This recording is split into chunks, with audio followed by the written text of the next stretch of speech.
Hey guys, welcome back to Lugs and Plugs Garage. So what we're going to be working on for a while, it's going to be this Yamaha Timberwolf. We're going to see what we can do about the back brake because it does not grab that good. And this is like the adjustment cranked all the way. And we're going to get a new air filter for it. And we're going to try to get a new battery for it because this is a boat battery and it's just wired in to basically jump start the thing. So we're going to be working on all this pretty quick. One really nice thing that this four-wheeler has though, these tires, they look insane. This is a shaft driven four-wheeler, as you can see, and it is all-wheel drive or four-wheel drive all the time. So we are going to be changing out the diff fluid in it on both the diffs, as well as just the engine oil. We're going to put some pretty nice Lucas oil in it. So yeah, this four-wheeler Yamaha Timberwolf, it's advertised as a 250, but if you can see in there, it says 229. So this four-wheeler does run sometimes better than others, but I'll start her up real quick. Give her a little bit of shock to help her out there. Starts right up.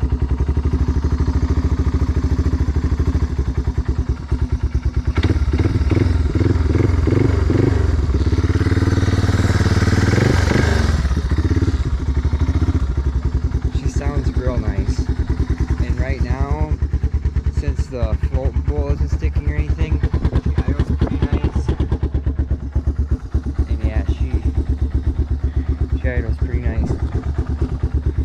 But I know that there's carb issues on her, so I'm going to clean her out anyways. I'll put her up back in the garage here, make sure reverse works. There we go, we got our reverse light.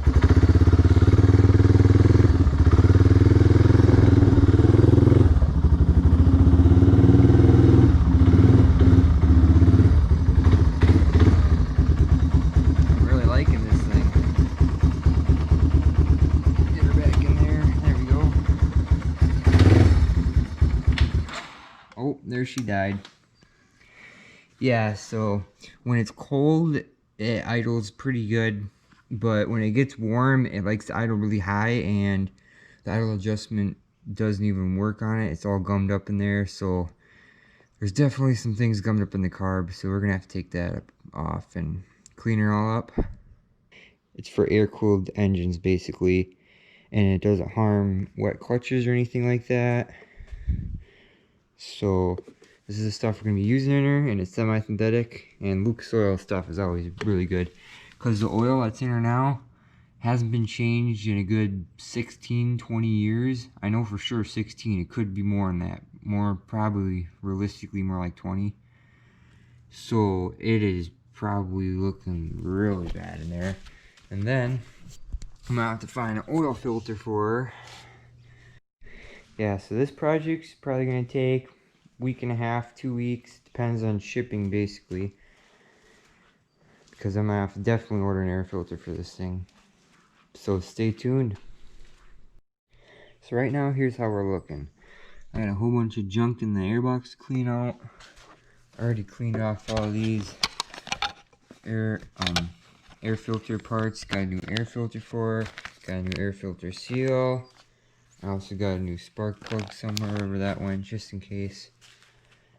And right now, what I'm going to do before I mess with all this air filter stuff, and before I clean the carburetor out, I'm going to have to change the oils on her. And this thing is a little weird because you got your engine oil, and then you got your transfer case oil. And it uses the same oil, but it sits about level, so you actually have to drain engine oil and transfer case oil, and then you gotta fill up transfer case oil, and then fill up the engine oil. So it's pretty weird. But then after we get that done, then I'll clean the carb, and then I can actually run her once I get that new air filter on. And then we're just gonna change our oil on the diffs, and she should be pretty good to go. Then after that, I guess I'm just gonna have to worry about brakes and maybe finding a battery for this thing, because right now it's just getting jumped from a bolt battery, as you can tell.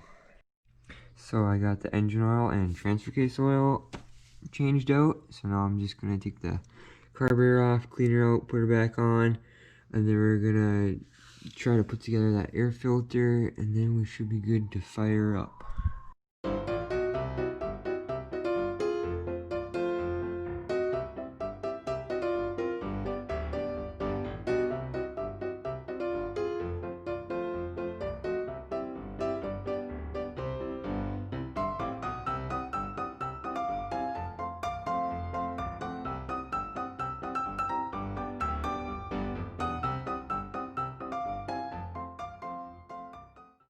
So as you can tell, we got a carburetor part. I'm just cleaning off the main jet. I gotta take out the small jet yet, which is right there. And then I gotta unscrew this screw and clean that out. And then clean out the float bowl, and then we should be good to go. Alright, I just got the carburetor back on there with the new fuel line. I just dumped a little bit of gas in there to test it out, make sure it runs good. Still don't have an air cleaner in there yet, but I'll show you how easy this thing starts. Here we go. Fires right up now.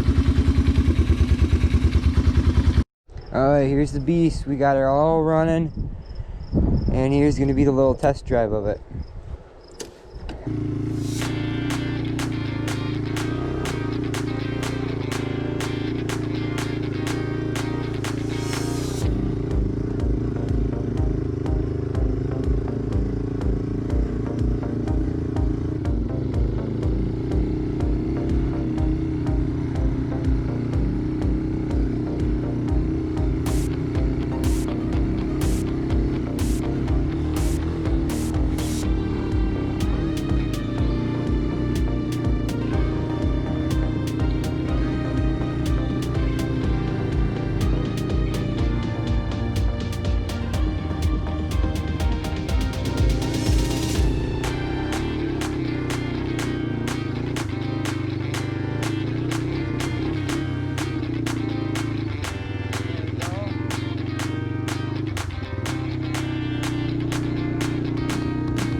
Alright, so I just got the carburetor back in there. I got a new fuel line on there. Nothing's leaking gas, just dumped a little bit of gas in it, put it on reserve to test it.